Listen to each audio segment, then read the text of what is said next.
When a physician refers a patient to Alliance Neurodiagnostics for a video ambulatory EEG, Alliance Neurodiagnostics does an at-home diagnosis, making it much more convenient for the patient and enables us to capture 24 to 72 hours worth of clinical data without hospital admission.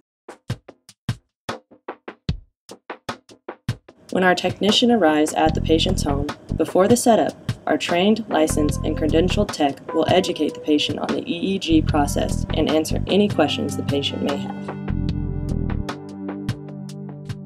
First, our technician will measure and mark our patient's head using the International 1020 system to ensure proper electrode placement.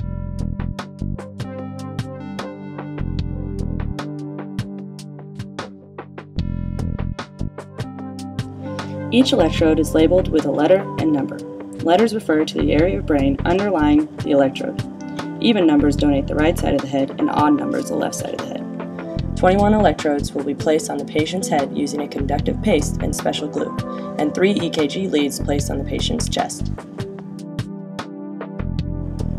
Our technician is now placing the electrodes and the markings she made based on the International 1020 system.